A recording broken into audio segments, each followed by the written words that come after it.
everybody.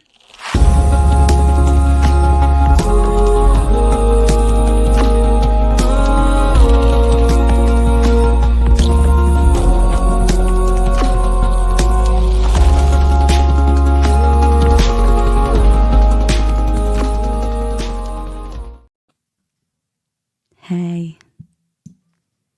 Hi. Celebrate good times. Come on. Da-na-na-na, na-na-na-na. Do you know why we're singing this song, Caitlin? Because the Lakers went home in 5. See ya. Hold the L. Adios.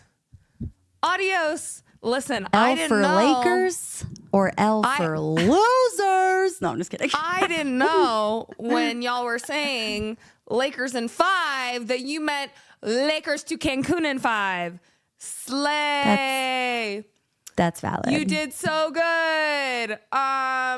Yeah, the Lakers went home last night. And I honestly never saw myself rooting for the Timberwolves until it was kind of just, it just kind of happened. Okay. Like Same. I hated both teams. And then as I was going on, I was like, you know what? Like I actually am really rooting for this Wolves team to literally send these mother effers packing. Yep. What a game. What a game last night. That was the drunkest game I've ever seen. The ugliest, drunkest, highest. It was so bad. I don't know. It was disgusting. Like literally one of the most disgusting games I've ever seen in my entire life. The Wolves were 6 of like 43 from 3, I think. They literally finished like 7 of 47. Yeah, Wow. they finished, I think, like 7 of 47. 14.9%. Yep, 7 of 47. I think they said that was the most missed threes in playoffs. Anthony Edwards was 0 from 11. And you know what? Those motherfuckers still won. I couldn't believe it. Could not believe it. I mean, and that just tells you, how ill prepared that the Lakers were for this series. If they're Can I going just 7 say, for too? 47 from 3 and the Lakers are still losing, like that's crazy. My first thought, like in the first minute of the game, I was like, oh no, Wolves want to get this shit done today. Like they were missing shots, but I wouldn't say they were playing horribly, if that makes sense. Like they were missing shots, but they were getting offensive. Like they were rebounding the heck out of the ball. Like they were getting second, third, and fourth chance points. They just weren't converting, or possessions, and they just weren't converting. So it was honestly insane to me that you have, like, that's like, as a Lakers fan, like that's what you should be thankful for. Like, oh good, like this is what we need, you know, an off shooting night from everybody. Like, you know, Dante DiVincenzo was like 2 for 12 or something. Like, you know, Anthony Edwards is 0 for 11. You know, what else do you think can go wrong? Well, Rudy Gobert decided to be like, oh shit, I'm like 7'2", and you guys are so freaking small. Like, Gonna grab some rebounds. Just gonna own all of you. And that he did. And I hate Rudy Gobert, but he owned everybody last night. Like he saved, and you know what? Shout out to Julius Randle as well, because I have talked my fair shit, not a lot because I don't think about him that much, but I have talked some shit on not trusting Julius Randle. I just like, you know, he hasn't had like the best record in the playoffs, but he's also been injured. Like he doesn't have the longest record in the playoffs, but you know, maybe he just needed to get the hell off the Knicks. I don't know. Like he did great last night at like just kind of getting out of the way, but being where like he needed to be, being in his spots in the right time, cleaning up, like making tough shots. I was really impressed by him last night, and using his body. Like he reminds, I mean, he's like the Aaron Gordon archetype, where they're just like really big bully ball. They can fight. Bully ball. Yeah. And he was taking it to LeBron. Like it was just absolutely insane. And I have to say, Kaylin, I don't know if you felt this, but it literally felt like the game had already ended within like the first minute, because the crowd was not in it. The crowd was not cheering. Yeah. They did not care. The Lakers, even like they had tied it, right? Because they were, the Wolves were missing everything. Yeah. They had tied it with like 3 minutes to go, or we're within 2 with 3 minutes to go. And they were like, the Wolves made one shot and they were down 4, I think, like with, you know, 2 minutes to go or something. And they were all hanging their heads. I was like, this is an elimination game. Like, do you want it or not? Because it looked like to me they didn't give a fuck. And like they like sent themselves home. They did. The Lakers Yeah. like were in there, and everyone's like Lakers in 5. Everyone thinks they're going to the finals. Lakers fans think they're going to the finals, like at bare minimum Western Conference Finals. Yeah. And they're talking all their shit, like they're gonna handle OKC, blah blah blah blah blah. And like you're in an elimination game, you're down 3-1, but you have Luka Doncic and you have LeBron, and they looked like they could care less. No, I feel like their whole team like knew. I think that they knew that this was the matchup from hell, and that there was no way that when Rudy Gobert's going as crazy as he was, that they were going to be able to do it. Because I talked a little bit about this just like in some of our most recent episodes. The Wolves front court going against the Lakers joke of a front court, like there is no real front court, let's be honest. Their concept of it was an their idea. concept of a plan. Yeah, it was a thought. It was wrote it down on paper, and they said we have a few 6'7" to 6'10" guys. Think this will work. We've seen the Warriors do it, and that's it. You know what? The Warriors are in the same state. Small ball it is, man. Let's fucking go. Small ball it is. Yes, and I just feel like they just the second that Rudy Gobert started going crazy on him, I just feel like they knew it was over. Like, I mean, genuinely, like. I mean, that's how I felt as a Nuggets fan when I will never forget in Game 7. Yes. That was like the longest game winner. Like it literally was like a game winner at like 5 minutes left in the fourth. Like Rudy Gobert literally hit like an isolation turnaround midi floater bullshit shot. And I was like, we're going. It's over. It's over. That was get a night you right there. Yeah. That was get a night shot right there. Yeah, and that's just like how it feels. I think if you're like the Lakers and you see that that's happening on you, and you know that you just like don't have it in you to be able to put up the fight against Rudy Gobert. I mean, the Wolves are such a complete have some shame. Truly, like your head should not be hanging until the game is over. At home, have some shame at home. Yeah, I don't think they cared. I don't think I like legit. I just feel like watching them, like they were just they were already out of the game. There was no like all the fans were like, we're coming back from 3-1, like it's gonna be great. And they just like showed up and they were like, huh, that was the tip off. Huh. Yeah. Huh. I couldn't believe that they're so lackadaisical. Lackadaisical, my dear. They were so lackadaisical. My mom and I's favorite thing is to make fun of the NBA players when they like try and use that word, and then they're like at the NBA podium. Me. It's like no, because it's a lot funnier when you hear Anthony Edwards like trying to use it, and I do love when he tries that. We just came out lackadaisical. I'm like, oh, please stop. It's That's me. It's like when people say espresso. Oh yeah, espresso. Yeah, it's me. Espresso. Yeah, they just looked so bad, and then JJ looked horrible. He had like literally one of the not greatest, but I was like, how do I say this? Because I was like, I was impressed. Okay, not greatest, but he had an impressive regular season to me. He came from being a great regular season. This was his first year as a coach, so I was impressed. Yeah. You finish at the 3rd seed. You make a big mid-season trade, but he, as soon as he did for the first time in NBA history, played 5 guys for an entire second half. Like that had never been done before, they said. There's players that have played an entire second half, but you only played 5 guys.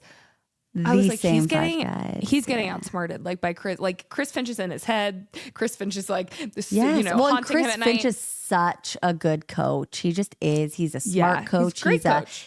Yes, he's an involved coach. He makes really good choices. And I think that like I said, I feel like I swear the Lakers went into the game like putting in their head that they were going to lose, because did you see JJ Redick blow up on that? I was just going to say, reporter. I was like, oh, it's over. Once you get in their heads, to me, once you win the mental battle, it's over. You're cooked. And Anthony Edwards had gotten in their heads 100%, and he had a terrible game yesterday. Well, he did. I would say he had a terrible scoring game. It felt kind of like Jokic. Like Jokic, it was a terrible scoring game, but he honestly did do a lot on the floor, which was great. But Yeah, JJ blew up at a reporter because he asked if he would lean on getting opinions from his assistant coaches. And he was like, "Are you saying that because I'm inexperienced? Is that what you're saying?" Like, and then he like got up and stormed away. I am actually. I'm like, I don't feel like that's like a. Like, I feel like I would ask any coach that. Like, I was like, is that a bizarre question? You know, like if I were like a reporter and everything like that, and say I was talking to like Steve Kerr, a very long tenured coach, has had lots of winning, like blah, blah, blah. I'd be like, Steve, you guys are obviously struggling with this matchup. You know, are you leaning on, you know, your coaches or your coach friends? What about Spo? Like, has Spo, because like Steve Kerr and Eric Spoelstra apparently like text all the time and talk about matchups and talk about certain players and things like that and like what they see, and they'll text each other for opinions. They're two great coaches, and it's like that's normal. Like, you want to get other eyes. I love on learning. Yeah, you're a first year coach. Why would you? Learning. Yeah, it was just he was so defensive, and I was like, oh, thought they've already lost. You know, it was everyone from LeBron to Luka. Luka looked awful in this game, and he was throwing himself everywhere. I mean, I don't know, like if he has a back injury. I don't know. Like, so, you know, he just made some shots, but he looked slow. LeBron looked old. Austin Reeves, this whole entire series was terrible. He was non-existent, which is crazy to me. He just didn't exist. He was a body. And they tried to come and say that Jamal Murray was not as good as Austin Reeves. What do you have to say now? It doesn't matter how good you are in the regular season. Just saying. Does not matter. Riser. Everyone's record is 0-0 is 0-0 when you enter the playoffs. So yeah, what she said. Jamal Murray has the same amount of 40-point games in the playoffs that he has in the regular season in his career. He has more than Larry Bird. Yep. I just had to say that. He has more than a lot of people, but I just had to say he has more than Larry Bird. Which is wild to think about. Yeah. I just think Austin that the Lakers got their butts beat. Can you believe? Yeah. And also, I know that Jackson Hayes sucks. He's not the best human or on the court. But are you shocked that JJ didn't even like try and give him another run? Yeah. Yeah, kind of. Especially just because I feel when like you're getting beat that bad. Well, especially in the front court, the way that you were. Like, you would think that you would put a big guy in there at least to like give Rudy Gobert, Julius Randle, Naz Reid. Yeah. And it's just like, if Luka's having a bad shooting game too, why would you not use someone like Jackson Hayes as like a lob threat for him? Let Luka throw lobs for him all night, you know? Like, at least give him something, give him some sort of chance. Playing a bunch of 6'6" guys, 6'4" to 6'6" guys a whole night against a team that has huge talents, huge guys, huge talents. Like, it's crazy. It's crazy to me. So I don't know. I think that the Timberwolves were underrated. I think that 100%. And they came out ready to win. They were so mad. They reminded me a lot of the Nuggets the year we won the championship. They were so sick of being overlooked. They're a great team. And like I said before, like, once they have role players that can get hot. And even though it was a terrible game from Dante DiVincenzo and Nickeil Alexander-Walker was airballing threes back to back, but you had Julius Randle and like Rudy Gobert take over when Ant wasn't, didn't have his shooting going. You just had other people contributing. And obviously Jaden McDaniels was great in this series as a whole. And they really stepped it up, and they were like, no, we're winning. And they did. Well, and I feel like this is like the first time that the Timberwolves have felt whole all season. Like, I feel like they took a while to kind of get used to not having Cat and what that looks like for Naz Reid, what that looks like for Rudy Gobert, what that looks like for Julius Randle. Like, what is everyone's, I guess, like, part roles on this team? Yeah. What are we all going to do? How does the offense look without Cat? How does this work? Dante DiVincenzo played really horrible kind of for the first half of the season before he really kind of got into his spot. Yeah, he was bad. And so I think that like they finally figured it out, and now they're whole defensively, whole offensively. Everyone everyone is there. Everyone is all in. And I just think that they slip-slapped the Lakers back-to-back with a dead fish, called it a day, on to round two. It was bad. Absolutely insane. And yeah, Luka, his defense was like not, again, no. Does this justify anything that Nico did? No, because where's AD? Is AD playing right now? No. So shut up. Are the Mavs playing right now? No. Yep. Everyone lost. We're all losers here. But Everyone's a loser here. I know y'all as in Lakers fans love to hate on Jokic defense. Luka's defense is maybe the worst defense I have ever seen in the entirety of my entire life. They said that he had 16 drives on him to the basket. Like he was driven on 16 times to the basket, and that 9 out of the 16 were complete blow-bys. He didn't even put up like any effort. Didn't. I mean, I watched a lot of that. I watched a lot of him going and watching them go by, which listen, I've seen Nuggets do plenty of times, and I'll watch it happen twice in a game and I think it's 30, but 16.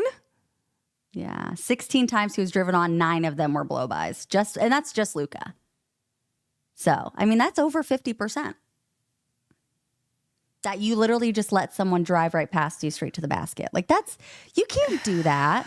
No, they were just hunting. Loud. No. They were hunting that man. And I know they were. What did I say? I said this when Will and Grace were on. I literally said, you think Luka's going to stop Ant and ISO? Like Ant is literally going to dance on his grave. And then they were doing the old, and sometimes still current Nuggets defense strategy where you double their best player, aka Ant, or triple him, and then leave the role players to try and make shots. And they were missing a lot of them last night, but the rest of the series they were making them. So it was bad. It's hard. Like the Timberwolves are not a team. The Timberwolves are not a team that are very easy to game plan against, in the sense that like any of their guys can go off and put up 30 on any given night. Like they've got a lot of phenomenal role players. They're a deep team that you can do a lot with. But I just wanted to read Ronnie's comment. Shannon lied, Luka cried, LeBron fried, Cancun in 5. Period. Cancun in 5. It is Have fun so on the beach. good. My Have favorite. fun on the beach. I just am so happy because I feel like Lakers fans were so mean to everyone So mean. for like a month. You're going to get whooped. You're going to get belt to ass. Well, you know what? Y'all literally got gentlemen swept. Again, 2 years in a row. Yeah. And that's after getting swept the year prior. Real swept the year prior. Yeah, you got swept, then you got gentlemen swept, and then you get Luka. And I'm like, if y'all make a deep run, like I'm suing because you don't get Luka mid-season and go to the finals. I'm suing. And then what happened? What happened, actually, now that I'm thinking about it, is exactly what we had predicted to happen before they went on their little happy run to end the season to get the 3rd seed, which is we said they were going to look like crap because they didn't have a center anymore and like a playable center. And look what happened. I told you it was going to be the Wolves. It was going to be the Wolves front court. Yeah. Who let the dogs out? Who let the wolves out? Who? Yes, it was us. Will said we own the Lakers. The Wolves own us. Should have figured Wolves would wreck them. Yeah, period. Okay. Everyone couldn't believe that I was so ecstatic about getting the Clippers first round compared, like I didn't want them either. I don't want anyone in the West. I would rather play everyone in the East, actually. The rest of these teams are scary to me, actually. Yes, but the West is kind of scary. So between my choices of Clippers or Wolves, I don't know, the team that's literally beat us like 8 times in a row now, or a team that we like split, I think, this season with, I think I'll take my chances. And then and everyone's like, well, literally every expert picked the Lakers to win. And I said I thought the Lakers were going to win, to be fair. I said it wasn't going to be easy like everyone was acting like it was, because I have seen what the Wolves can do in the playoffs. And They played so hard last night. They were getting every rebound. They were, the fact that they couldn't make shots, but they were beating them in every other area of the floor is why they won. And it was incredible. Good for them. Shout out. Yes, I know. Well, and that's kind of like what I was thinking too, is that like everything going on in this series just kind of like exposed a lot of now what the Lakers are going to be needing in the off season. Like, I'm sorry, but you really traded away. I was going to say, you traded away the very guy that you need. So, like the whole thing is really interesting. I think that the Lakers are going to have to go crazy. I think any front office would have done that trade. Like, like 80 for Luka. Yeah. Take whoever. On my way. So, but it sucks because they needed AD and they could have used Mark Williams. Did you see his tweets? If y'all aren't like on the internet, face. Mark Williams was having a ball because the Lakers like rescinded the trade because he failed their exam because, his glass bones and paper skin. And, but he was having a ball. He literally just posted a smiley face last night, and then like he posted like a song on his Instagram. Like he was having a field day. I was like, to be fair, they could have used you if you were healthy. I don't know. Yeah, if you were healthy, who knows? Hi, Haley. I have no idea. I feel like Luka could totally leave LA. I said like a couple months ago that I felt like he was going to stay. I don't think he's happy. Yeah, I think that like a couple of months ago, I said that I thought he was going to stay just because it really felt like he was planting down roots. Like he really was, he was sitting there donating to a bunch of like their organizations out there. I think he's just a good person. I do too. And everything like that. But like he and his wife and their kid, like they were just so like, we're in LA, we're turning the page. This is a new chapter. But I feel like that was maybe just turning the page on the Mavs and not so much turning the page to the Lakers, if that makes sense. Like Lakers might be a chapter, but maybe he finishes his career elsewhere. This man does not want to pay those taxes. Absolutely not. Absolutely. He said, "Get me out of LA. Why am I paying these taxes?" He literally said that in an interview like a couple days ago. They did one of those like interviews, but like he was dead serious. They were like, they said, "Would you ever consider playing for another team that doesn't have income tax?" And he said, "Yes." And I was like, "Oh, that yes was personal." Would. Absolutely. Yes, Kaden, I can absolutely see them putting Reeves in trades for a big. I think that they're gonna offer him up. Well, especially after that. After that postseason run. Yikes. Yeah, what they're gonna do is they're gonna, because I have to say, Austin Reeves, phenomenal regular season. He really did do amazing. He did. He did. And you go into the postseason, and to be fair, I'm gonna be fair to him because he's outmatched / like out talented by like 50 when it comes to the Wolves backcourt. Like he's the Wolves amazing. Defense, really. Yes, and the Wolves defense in general. There's just not a lot Reeves that you is can too do. slow. Like and the Wolves defense is so smothering. I mean, we watched it with Jamal Murray's not the fastest guy on the planet, and even watching him Jamal through the Clippers series, I've been impressed by him like getting really working to kind of do the Steph movement where you're just kind of running around until you can get the ball back because he's really not the fastest guy. And Austin Reeves is the same archetype. And, we saw how the Wolves smothered. They really canceled out Jamal Murray in the playoffs last year. And they did the same thing to Austin Reeves. Like he could not. It was a bad matchup. He couldn't get over it. And then, so they didn't get that offense from him. Luka's too, I don't know if he's fully healthy. I don't know. He just didn't look great. So you didn't have anyone you didn't have anyone. Yeah, it's pretty bad. I don't know. See you later, Lakers. I was going to say sorry, but I'm not sorry. See you later, losers. Wolves on to round 2, OKC on to round 2. We have 2 series left in the West to see who OKC and Minnesota play. Warriors do you want to quickly talk about if Houston has a chance at all? Because we have to see who Wolves are going to play. I don't think Houston has a chance. I don't think so either. So and my whole thought was yesterday, absolutely tragic basketball game. But what happened? My mom is that was disturbed. Yeah. In games She like said, that. she said, why are Steph and Jimmy down by 30? That's a great question, Mom. I asked the same thing. Okay.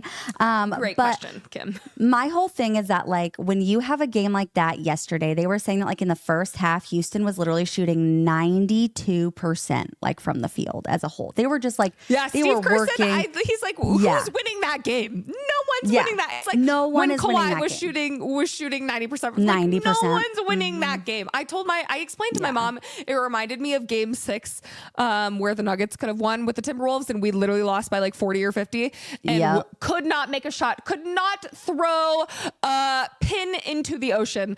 And it reminded me of, I literally said to my mom, I said, Mom, Jimmy's like 0 for 10 and Steph's like 4 of 12. Like that, it just happens some nights. Like it's one of those nights. Yes, it was one of those nights. And I was going to say, plus, like, literally, it was one of those nights, too, where, like, the Warriors were just playing as stupid as they could. Like, they literally were, like, bobbling the ball and throwing it out of bounds. They had, like, 7 freaking turnovers in the first, like, 5 minutes. They had 2 fouls each on their 3 best players in the first 5 minutes of the game. And so... apparently at halftime, they said that at halftime, Draymond talked to the team and said, listen, starters, we're going to give it a go. We've got 5 minutes. If we don't go for a run, the rest is on you guys. And that's what they did. They played for 5 minutes, got eaten up in those first 5 minutes. Hey, they got it close. Those bench players got it close. The bench players got it within like 13 or within like 11. And I was like, if you're Steve Kerr, people are going to say, put the starters back in. Why would we put the starters back in? Your reserves are what got you here. Incredibly. Yeah. Let them go until they start messing up. Yeah, and they were all giggling on the bench. I don't think they cared. I think they're going to go back home. Yeah, I think they're going to go back home and probably win by 10 tomorrow. Yeah. I mean, go on to round 2. Rockets were playing for respect, in my opinion. Like, do I think they're coming back from a 3-1 deficit? No. But I do think that they're like a prideful bunch, I will say. Yeah. And they were like, you're not, finish this back in the bay. You're not, we're going to get one on you. Yeah, I hate that. Sounds like them. I hate Dylan Brooks. I can't stand that man. He is literally evil. They said yesterday at the beginning of this game, okay? They said yesterday at the beginning of this game that already in the series, there were like 16 technical fouls in the series, okay? Yeah. And then you get into this game where your starters only play 25 minutes, okay? Yeah. And then your bench plays the rest. And the bench was out here getting text, headbutting guys, pushing people around. I was like... Draymond said he was so proud. He said it was beautiful. Draymond, literally, you saw him lip sync. I'm so dumb. You could see him mouthing the words. You couldn't hear them. Yeah, sorry. Mm-hmm. And he said, my guys. My guys. Yeah, he was clapping. He said he was patting him on the back. He's such a psychopath. Draymond Green has issues. Spencer. He was like, literally, he had a twinkle in his eye. I was like, dude. No, he was like a proud father. He's like... Pat Spencer just headbutted a guy. He just headbutted Şengün. I'm like, why are you so proud? He said, my young fellas. He's like, don't let nobody talk down on you. I was like, dude, chill. And then, Asar Thompson wasn't playing no games. That man is always ready to fight. It's so funny. You mean Amen? Yes, sorry. Asar to me is like the innocent one. And Amen is like literally like the cracked out brother, the cracked out twin. Absolutely insane. Yeah. Yes, for sure. He's always ready to go. Yeah. It was I don't think they're I just think it was one of those anomaly games. I think they'll come back, win it in 6. It'll be over. And then it'll be interesting. The Warriors versus the Wolves. Did you see Will's comment? He said he might root for the Warriors over the Wolves. I will root for the Warriors over the Wolves specifically because if Nuggets perchance get past OKC, I don't want to see the Wolves ever. And some of the Nuggets guys are like, wouldn't it be so poetic for Nuggets to beat them in the West? We're not beating them. We're not. No. No. The magic conch. That was my magic conch. No. Yeah. Absolutely not. I don't want to see it. Another team, though, on the opposite side of Houston that was down 3-1, it's now down 3-2, that I think actually has a chance is the Pistons, because the Pistons were down 3-1. They should have been up. This time they should be up 3-2 in my opinion. Yeah. If that final foul or that final shot was Jalen Brunson, they would have gotten the foul on that 3-point shot. Gotten the foul call. And they would have shot those free throws and won. And I am so sick of Jalen Brunson. This series, I already, after this season, have started to dislike him more and more. This series has been the most disgusting thing. It's like pulling teeth. It's literally like pulling teeth. People are calling him the chubby SGA. No, I legitimately think that I would watch SGA on repeat for 3 hours before watching 15 minutes of Jalen Brunson. Oh, me, and the thing 1,000%. The thing is, too, is that SGA, way better actor than Jalen Brunson, okay? Jalen. Yes. Might go to Hollywood for a few. Take a few acting classes. I've never seen someone's head. I'm not fooling anyone. I'm worried he's going to give himself whiplash one of these days. Literally, yes. Jalen Duren literally looked at him on the ground and said, "You flopping mother effer." And I was like, period. Because like I can't, why? This is the most unethical hooping I have ever seen in my entire life. Why are you always on the ground? Why are you always on the ground? Why is your neck always, literally, you look like you're contorted or like you're having an exorcism, like you're possessed. Because what is that? And the best part is about that is that half the time the contact is never near his head or his neck. Like the contact will be like at his chest, you know, like it'll be the shoulder at his chest or whatever it may be. How did that happen? Haley said he did not play like that as a Mav. I don't know who taught him that. Yeah, where did he pick this up? I know. Where did he pick this up? Because I can't watch it anymore. I've seen Knicks fans commenting saying, "Yeah, it's getting hard to defend." Like, how do you defend that? You can't. Like, even when I see Jokic do his, like, you know, because Jokic flops every once in a while when he's decided that he is never going to get a call of the game. So he has to make it obvious. Yesterday. And I think it's hilarious. Me too. But when that is egregious and I can't support that, I will not. I think it's a sin against the basketball religion. All of the above, because like my whole thought is that like when it comes to guys like Jokic and Steph and stuff like that, when they flop, like those players that like don't get a lot of foul calls, when they flop, you know that they did it on purpose and you know that they're well aware. They're like, I flopped. Hell yeah, I did. Give me an effing call. But like Jalen Brunson is like, did you see that contact? He literally launched me out of the arena. He's trying to murder me. I'm like, call an ambulance. Call an ambulance. I'm like, my guy. Dude, you tripped on his foot. Why is your head behind your body? My guy. Like he put his hand on your hip while you started driving. Like you don't need to play basketball. You didn't break both your hips. You do not need life alert. Okay, like chill your freaking beans. I've fallen and I can't get up. Literally every play. Not Houston Rockets in 7. Javi Torres. So sorry. Anyway, not me. He's just a hater. Look at this. Knicks in 6, Clippers in 7. Javi, you know what? Hater. Get off the no one asked you to be here. No one asked you to be here.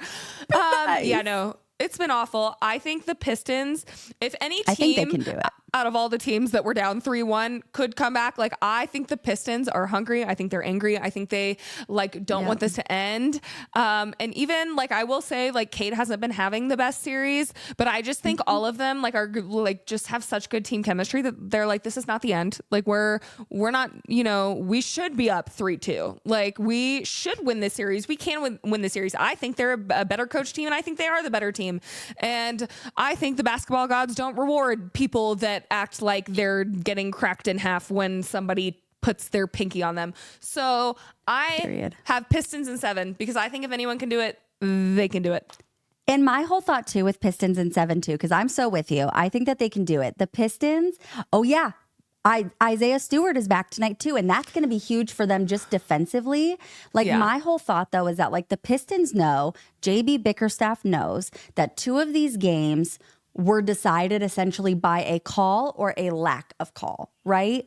Like they were, it's literally one play that these games were decided by. And I feel like both plays, and yes, I like the Pistons, but like I've also always liked the Knicks, okay? So I'm not trying to be biased here because I've always been a Knicks fan. I'm out here wearing Knicks t-shirts. Like I like that team. I like watching them, but I just think that the Pistons have it on them this series. I feel like the refs, the two calls that decided the games for those two games, that benefited the Knicks, I feel like they would have, if called correctly, benefited the Pistons. I feel like the Pistons could have won the game if called correctly or called at all. And I think that like JB Bickerstaff and the Pistons know that. I think that all the Pistons need is to be able to hold a lead by like 6 or more. Just literally hold a lead. The hard part that they've had is closing, and every time they get close while they're closing, like in the fourth quarter, is when those stupid calls happen in favor of the Knicks, and it screws the Pistons over. And so if the Pistons, I think, can hold like a 6-point lead, I think that they can win. It definitely easy. Reminds you, like the only thing, that is the struggle is the lack of playoff, experience and like their youth. And I think that's the only like problems they run into with that's why it's closing the hard. games. Yeah. But I think they can do it. And I yes, Danielle, I know that's a lot to ask, but I need it because I want the Pistons to beat the Knicks so I don't have to watch any more Brunson hoops. Like I would rather die. No, thank you. No one should be subject to that anymore at all. And I don't think I can read your name very well. Sadamo Bell, whoever you are, I want you to know that I think I'm going to write Peyton Watson a letter and tell him to go have sleepovers with the Thompson twins all summer. Yeah. Just literally all summer. Eat, sleep, breathe the Thompson twins, learn their defense, learn their offense. I've been saying this. They need to have every slumber single parties. One of you that told me that I wasn't allowed to say that I wanted Amen or Asar Thompson. We mentioned this in another episode saying we have them at home. We do not. Peyton Watson has not made the leaps offensively specifically that the Thompson twins can and have, and also they just have a much higher basketball IQ, I fear, than Peyton Watson. That's probably true, and I feel like they understand defense a lot more. I think that's like the difference. Yes, but if you didn't know, because I've mentioned it 5,000 times, they have the exact same wingspan and height, so he can do what they can do physically. He just needs to catch up there. Last team in the East that I really wanted to talk about was obviously Bucks got sent home. Tyrese Halliburton's dad was starting fights with Giannis. Awkward. Do you think the Pacers are a real threat to because to me it's like Cavs, Celtics are the scary teams in the East, and that's about it. Do you think that the Pacers are in their tier? I don't know if necessarily in their tier, but they are such a good team. And I think that if any of the Eastern Conference teams were going to give the Cavs a tough series, it's going to be the Pacers. I feel like the Pacers are well in at the same thing that I would say for the Timberwolves. I feel like the Pacers are a whole team, whole offensively, whole defensively. Everyone has their role. Like I've said this in the past, they're a team full of number 2 and number 3 options. They don't really have a number 1 scorer. Any of these guys can put 20 to 30 on your head on any given night. They're all engaged defensively. They've got such a good bench. They've got they don't have to play 40 minutes a game in order to win a game. They're not showing much fatigue. And that's exactly how I feel, because I feel like they have such a deep team. You can have these guys playing 32 minutes a night like it's a regular season game. You don't have to have them playing 40 to 44 like the Warriors do currently, the Knicks, the Denver Nuggets. There's so many other teams that have to play their guys massive minutes. And you look at teams like the Pacers, and they just don't have to do that because they've got so many guys that can go in there and when their starters, bring out a lead, or, their starters get a lead to 10 or whatever, their bench can come in and at least hold that lead. Their bench is not going to go give leads away. And so I feel like that was big. Caden, I literally said that Gary Trent Jr. is going to never live that turnover down. That turnover is going to haunt him for the rest of his career. Of his life. Yes, it was. They were up. If you didn't know, the Bucks were up 1 with 10 seconds left. And Gary Trent Jr. gets the ball passed to him. Literally, ball just slips right through his hands and goes out of bounds. And it's Pacers ball. Tyrese Halliburton gets the ball down the court and just drive straight to the basket. They gave him an easy layup. To go up, one with 1 second left for the win. And so I think that Gary Trent Jr. is gonna. Giannis was terrible defensively in that moment. He literally allowed that to happen. Yeah, allowed that to listen. Elimination games to me, I'm like, how are you not trying harder? Even like I was so angry, not trying harder. No, literally, that's how I felt with the Nuggets last year in Game 7. First of all, like you have the anomaly game of Game 6. You needed one more win, and you were up 20, and you just start jacking threes because you're tired. I don't care. Take 3 more steps. You're literally like 7 feet tall. Take the 2 more steps to the rim, please. Try, because. As I literally this whole season, I've been like, if we would have gotten to the Western Conference Finals, we would have won. Yeah. My opinion has not. I fear my opinion has not changed. I have not wavered. It is still Nuggets in 5. I have not wavered. Anyway, moving on. Sorry, I think the Pacers could be a threat just because they have like so many guys. Yeah, but I don't know. The Cavs looked really good in their series. So good. The Cavs looked really good in their series. Swept. They like comfortably. They took a whole ass broom and just shoved Miami right out the door, dustpan under the bed. Just that was a really great door squeak. I actually really appreciated that. Thank you. No, that like really painted the whole picture for all of us. That was good. You're welcome. A+. That was perfect. Cavs looked literally phenomenal in every facet of the game. They look ready to go. Same thing with Boston. I think that Boston unfortunately will handle either the Pistons or the Knicks. Yeah, and they haven't even had Drew, and they still like they just have so many like their next man like up strategy is. I mean, they've got pretty much the same. I think they have the same exact team. I'm sure besides some like random bench guys as last year. So the Celtics. I'm pretty sure it's almost an identical team minus like a couple of I think like third string deep bench guys went to like the Jazz. Yeah, that's what I just said. Yeah, twins. Literally like same brain. I totally processed that. And I wonder why my kids are I wonder why they don't listen. It's me. Yay. It's me. Hi, I'm the problem. It's me. Yes. Anyway, tee-hee-hee, let's go on to the Nuggets, the Denver Nuggets. Oh, I texted Caitlin this morning. Actually, we know Spencer always has the receipts. Pull up I envy your ability to keep receipts. I don't even know how to utilize the saved button to find any saved tweets on my Twitter. Oh, I have bookmarks on bookmarks and bookmarks. You know what? Don't let us beat OKC because it's going to be a massacre on the timeline. You just see. It'll be bad if that happens. I texted Caitlin this morning and I said, first text, and Caitlin and I like always end up texting like all day. So first text I started this morning, is it bad that I'm feeling very confident in tonight's game? Am I setting myself up for disappointment? And Caitlin said, I woke up feeling the exact same way. I was like, bad, Caitlin, suppress the confidence. I don't know what it is. I don't know why I feel good about tonight. I probably shouldn't, but Same. I feel really confident. I think the guys know that we typically, historically, are not the best in game 7s recently. And who wants to be tired while OKC is warming their butts, by the fire or whatever they're doing? I don't know. They're probably barking at SGA or something. They got to go to Cancun and then come back. They got to just go sit on the beach and hang out and use their millions of dollars to wipe their ass. J-Dub is probably hard. Feeding SGA grapes. Jay Will's fanning him or whatever. So I think the Nuggets know they need to win tonight. They have to, in my opinion. I don't want to deal with a game 7. I don't want to deal with desperation. I need them to be locked in.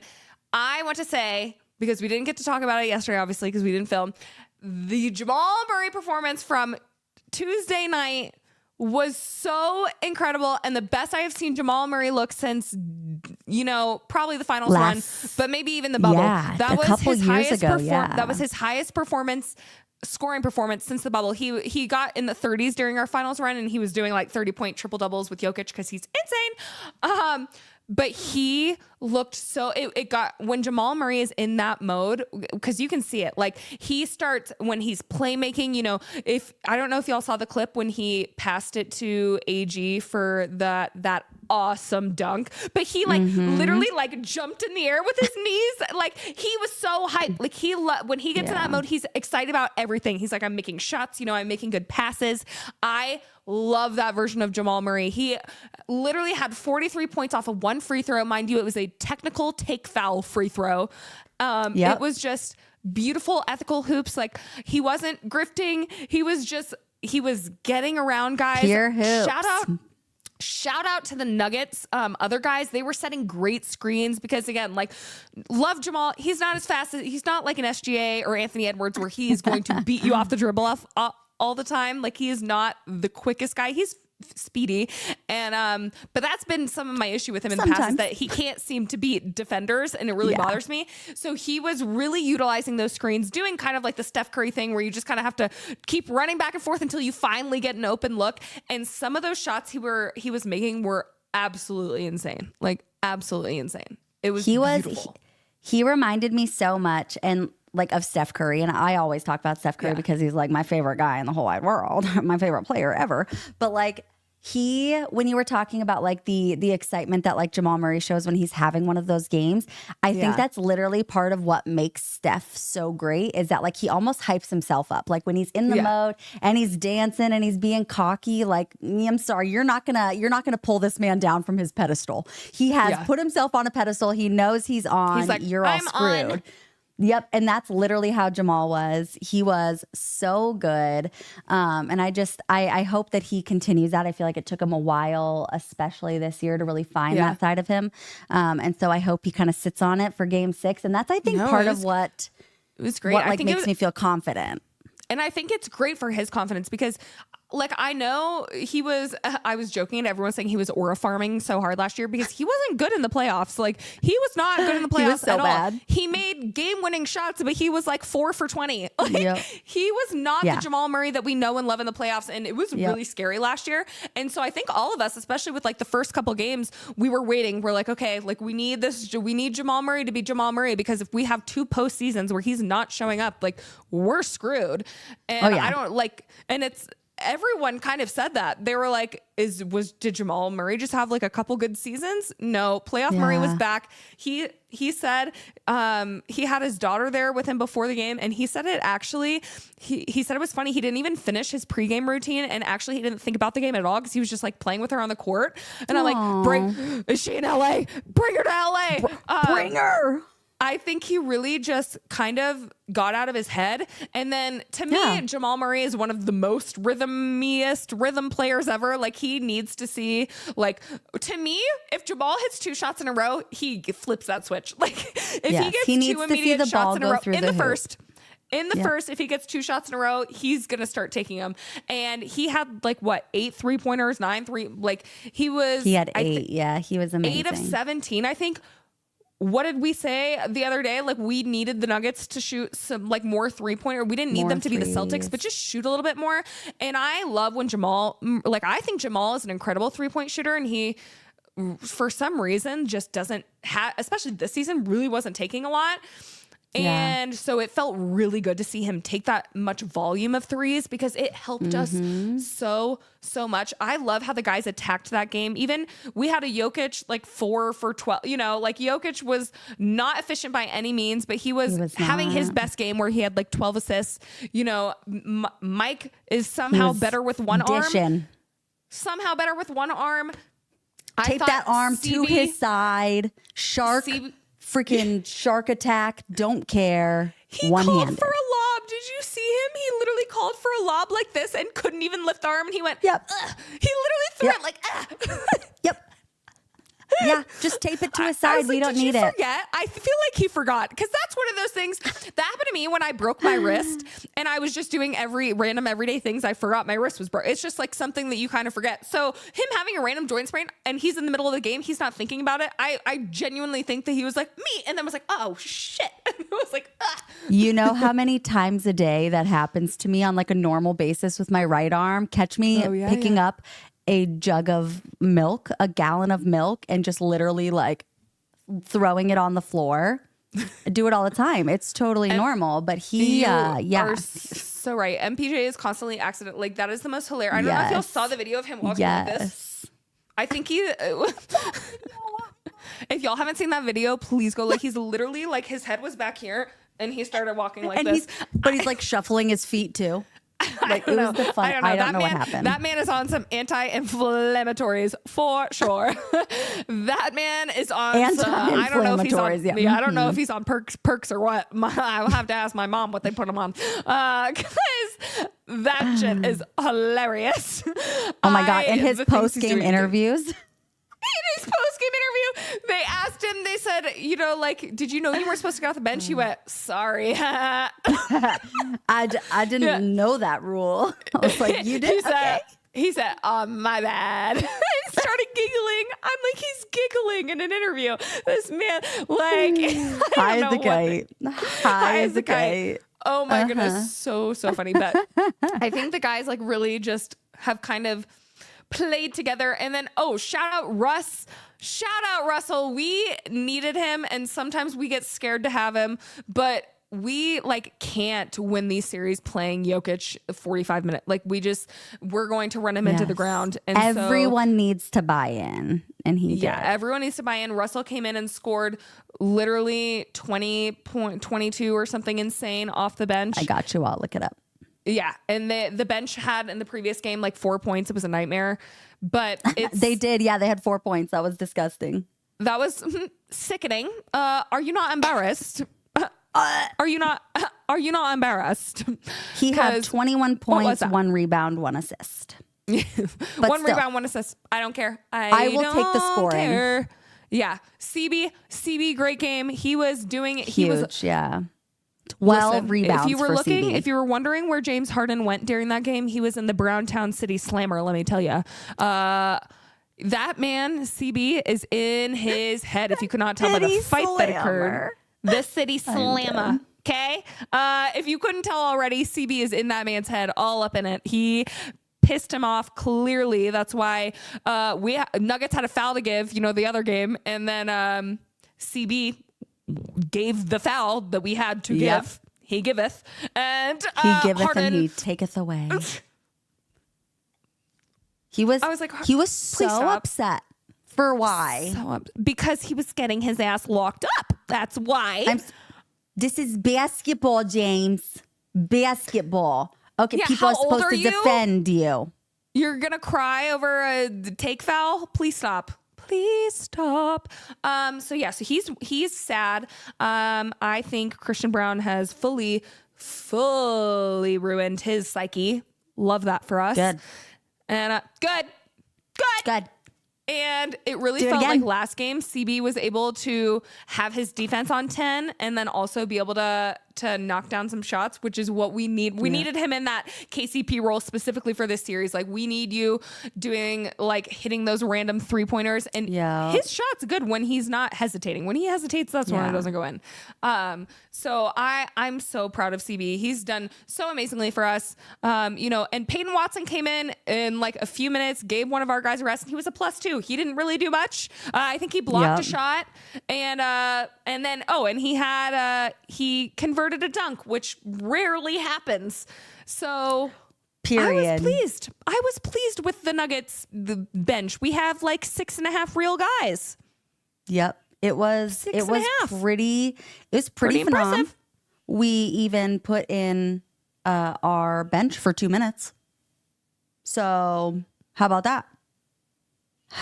We were able to literally get garbage time. I think Jokic sat in the fourth for in the beginning of the fourth for like 4 whole minutes. He only played. It ended up being 5 minutes because I was talking about it and I jinxed it because I was like, chill, Jokic, 4 straight minutes of sitting. Like, are you joking? And then he ended up sitting for an extra minute. Went in with 7 minutes left in the game, and then immediately, the Clippers went on a run. And I was like, oh, that's why I don't talk. Yeah, Zubats had an incredible game. I will say, like, that floater that he has is money. I don't think he's missed one this series. Like, that floater he has is always going in. Absolutely incredible. He has been so good this season. Like, shout out to Zubats. Like, this is a great team. But he's great.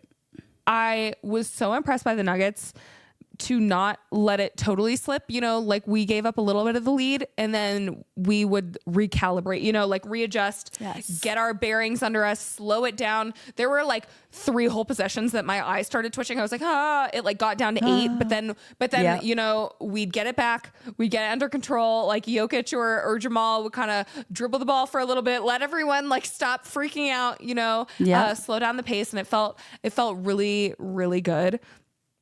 So I was really impressed. I'm nervous for tonight, but I really do feel like the Nuggets can win this series, and I really feel like they can do it tonight. I think they really have kind of figured out how they need to play against this team. Yeah, I agree. I think that beating them by 16, 2 days ago, was just like I think Getting we garbage showed. time. Yes, we showed that we finally understood their game and how to kind of stop their game. Like, yeah, you know, like Zubats was a -15. James Harden was a -16. Like you have, you know, some of your best players. Yeah. James Harden put up 11 points. If you can hold James Harden to 11 points in the playoffs, playoff dropper. But if you can hold him to 11 points, like that's huge. And so all you need to do is just, you know, get their snipers out of there. That's right. Tubster. Yeah, I said it, Harden. You need to lose some weight and lose that beard. Wow. I definitely agree with the beard comment, especially the beard. My mom hates the beard. It's scary. I don't like to look at the beard either. And then Kendrick Perkins was literally crying. He was like, James Harden, why aren't you doing? Do something. I'm like, have some shame, Kendrick Perkins. Have some shame. Ew. Have some shame. Yeah, no, they have to. I like, what is ESPN going to talk about now that the Lakers are out? What the Lakers are going to do in the offseason. So true. I think they literally already did that this morning. I literally think they had like 15 minutes of conversation about like what the future looks like for the Lakers. Well, of course, LeBron did his typical thing. Like, I don't know what the future holds. Got to talk to my family. How many times are we going to do this, Bron? This is like LeBron the 3rd season in a row. We know you won't go out without We know you won't go out without a farewell tour where you queen wave to everyone, every game. Where you crown yourself every 5 seconds. Whatever, however he does. Yeah. Oh, yeah. Whatever it is. I'm a cripple, okay? It's not that easy to do things like that. But I just I don't know. I would put Luka on the Nuggets to play with Jokic for fun. I think that sounds exciting. I don't know if we can have Luka because we need defense and we can't afford Luka and defense wins championships. Did you know that? Did you know that? Did you know that? I stand by what I said. Defense wins champion. I do not regret a single choice I made. Okay, Nico. Okay. Yeah. I also miss Luka on the Mavs. I miss the Mavs with Luka. He's a Mav. Send him back. Okay, before we have to go, here's what's going to happen, okay? Nico is going to like get amnesia, okay? And he's going to be like, oh, I forgot everything. And they're going to be like, you're going to have to step down as GM. And he's going to be like, okay, I didn't even know I was GM. And then they're going to be like, Luka, please come back. And then he's going to be like, oh, Thank God you asked. I would love to. And then they'll get Luca back for peanuts. And then they go and they have a great happy life. And he gets his $20 bajillion Dallas house. I know. I just think that he was scorned by the whole organization too much. They're so mean. Why were they so mean to him? Literally, he's going to be in therapy forever because of them. I would be. He said he was sad hearing all their comments. You made him sad. You made him sad, people. We may be, Luca again, sad. As I said the other day, I may be sensitive, but you're unkind. And that's worse. And that's worse, period. Unkind people every day. Anyway, we have to skedaddle. We have to skedaddle. We have to go. We have to go back to work. Just to let you know. Scram. I have to scram. Anyway, children, just to let you know, our schedule is definitely going to be changing soon because I am moving to Dallas, obviously, in like less than 3 weeks. Teehee, it's fine. You don't want to see what, if I turned to my camera, you would probably start screaming and clawing your eyes at how much of a mess my apartment is, trying to pack. Caitlin, you haven't even seen it yet. She said it's Shut up. I'm having fun, okay? I'm just backing you up. Okay, thanks. But our filming's definitely going to be later coming up because in the off season it won't matter because we can pre-film or whatever or whatnot and figure it out. But our schedules, our live shows are probably going to be later because I'm not going to have a break like I do with my job now. Here. I'm going to be working, unfortunately, like 10 more hours than I am now. All day. But it's fine. No income tax. No income tax. Woo! Woohoo! Woo! Yeehaw! Yeehaw! So, yeah, I just wanted to give you guys, just start mentally preparing yourselves now to see us a little bit later. Anyway, I can't wait to talk to y'all about the game tonight and hopefully not crash out. And we can't wait to talk to you sometime next week once we are going into the second round of things, of it all. Disgusting. Ew. Okay, well, if you haven't already, go on the tubes, like, subscribe, comment, please. Love us, hate us, whatever. Comment. What other things do people do? Follow us on social media. Be our friend. We love you. Thanks for hanging out with us. I'm hype. Life is good. Go team. Go best friends. I don't know what we're doing. Okay.